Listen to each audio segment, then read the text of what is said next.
Hey everybody, my name is Stella Baratlis and I'm librarian at MJC, usually working out of the West Campus, but because of the current situation, I'm working from my home.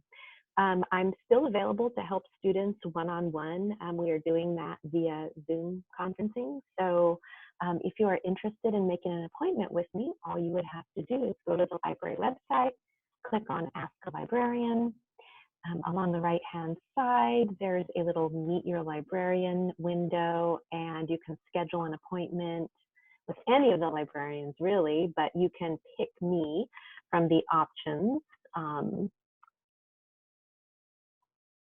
Right here I am, Stella B. And once you pick me, it'll give you a range of options for meeting. So anyway, just wanted to let you know because a lot of students are wondering how to get in touch with a librarian.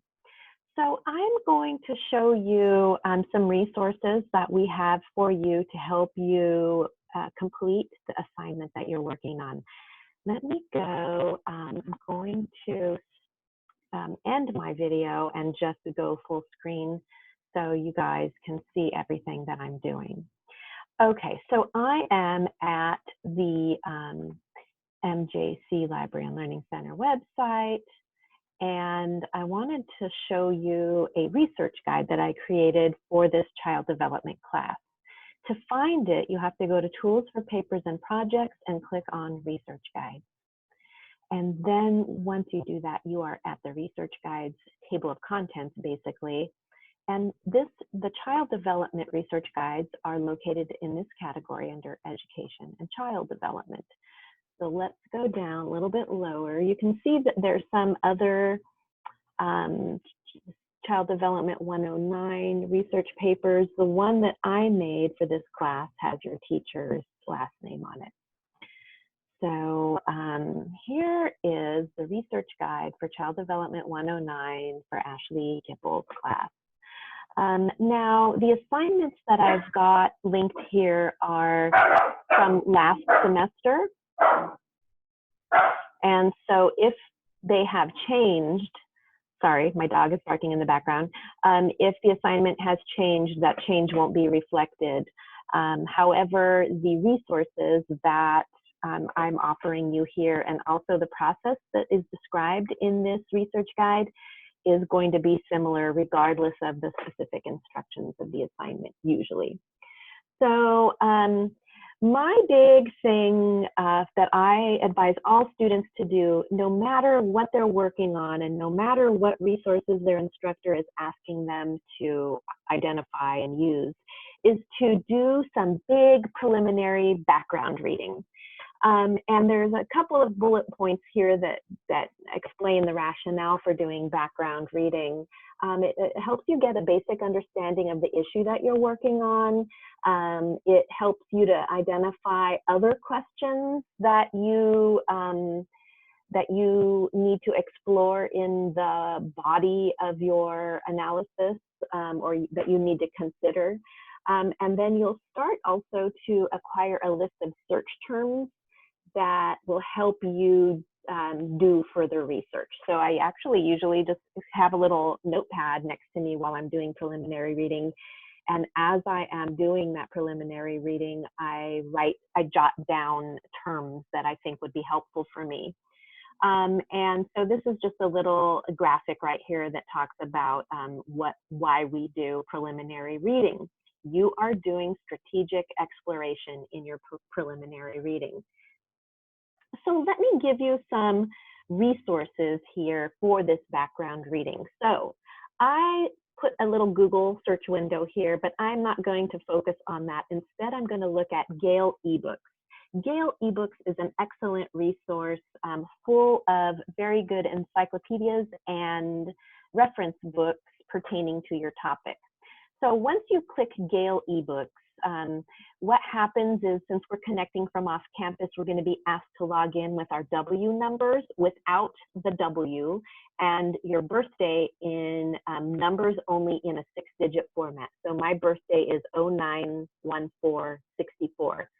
So make sure that you have to enter it in exactly that format or it won't work. Once I click submit, then I will be connected to the database Gale eBooks. The reason for this is that this database is only available to MJC students, faculty, and staff, and so Gale just wants to make sure that we're authorized before it lets us access the resources. So you see that there's a big search window right here at the top. There's also like a browsing area, so you could go into the resources by browsing the collections. And if you were interested in browsing, you might, I'm thinking that probably social science is the way to go in, possibly education. So I'll just click social science and kind of show you what the collection is. You can see that it covers a wide variety of disciplines. So you've got, you know, abortion, countercultures, the economy, the middle class. And you'll start to find things like child development and child abuse and domestic violence. So there are child-specific encyclopedias and reference books in this resource. If you wanted to, you could click this and you would end up on the table of contents page for this resource. And you can search through the table of contents if you wanted to. If I click this arrow, it'll expand out the options for me, and you can see that it's, you know, in alphabetical order. Or you could go up to the top right here and do a search within the publication. So for example, if you wanted to talk about, if your advocacy issue is about children in the foster care system, you might want to do something like foster youth or foster care. Again, you know, try out different constructions of keywords.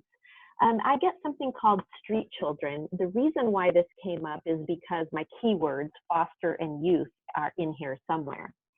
All right, so, and in fact, you can see that here's my keywords in red. So, you know, I don't know how great this is. It looks like it's very short, so it would not be necessarily useful, and the statistics are pretty old. So what I was going to next suggest is that we go back to the research guide that I made for this class, and I pulled out some ebooks down here that might have there's some targeted information. So in order to access the ebooks, I'll just use this one right here, which is the Encyclopedia of Child Behavior and Development. You just click the title and we go straight to the table of contents page for this resource. And let's look at the table of contents.